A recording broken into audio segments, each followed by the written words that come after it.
quite. So I was reading and something just kind of came to my mind.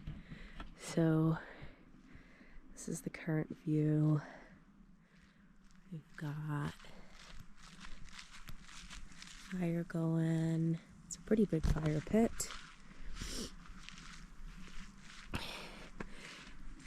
And right here, kind of revamped a few things in here. So we've got some rocks with some hand-picked flowers, a little pine cone,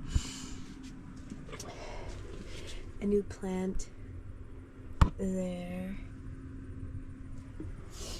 and just a little bit of cleaning and rearranging. But I read something a little while ago and it really made me think. Let me put this tripod back up so I can talk. And that also reminds me, I got this at a shop today. It's a whistle and it has like a little lion on it, and we blow it and the baby responds to it really well, which is good news. So I was reading and I read, like, why is it that there are certain things in life that we just enjoy doing? Like, they bring us joy. We believe that they bring us joy. And there are some other things that we dread and we dislike. And maybe it's possible that we can't shift our approach to towards those things that we dislike, and you may just necessarily have to like toss them.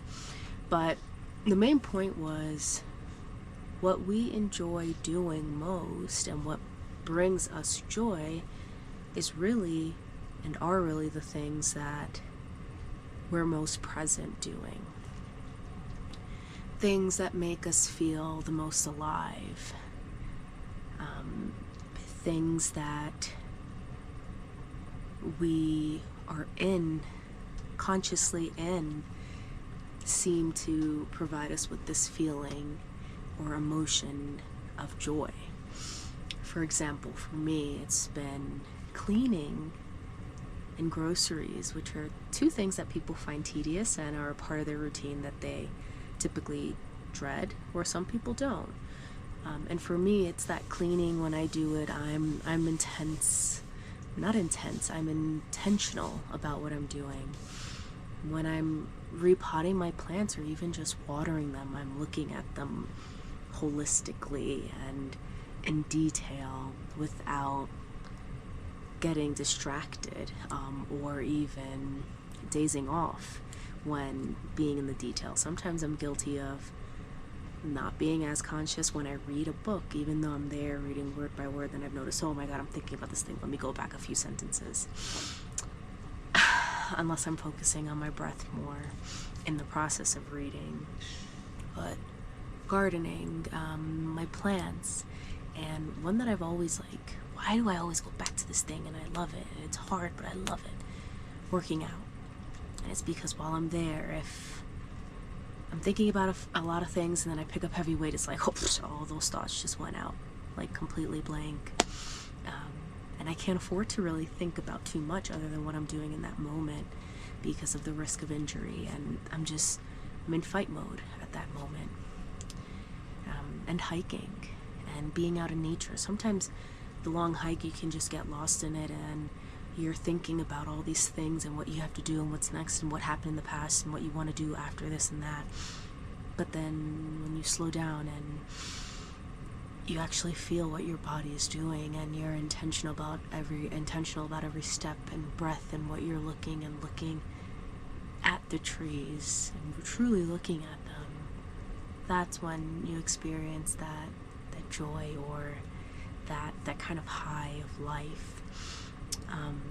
So I just read that and it really just made things click for me, and it felt like somewhat of an aha moment, a simple but very meaningful aha moment, and I wanted to share that with you all. And I think this is kind of going to be the spark or the beginning of me sharing kind of like these aha moments that I have, or these thoughts, or these kind of tidbits and things that just help me remain mindful and just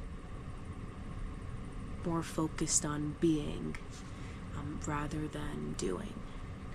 And so this is number one of many to come. So think about those things that you do and you feel like they bring you joy. And ask yourself, is it the thing that I'm doing, or is it my energy and attention that I'm bringing that is providing me with this feeling? Which is why I approach it the next time with that same attention, and it results in that same feeling. Until next time.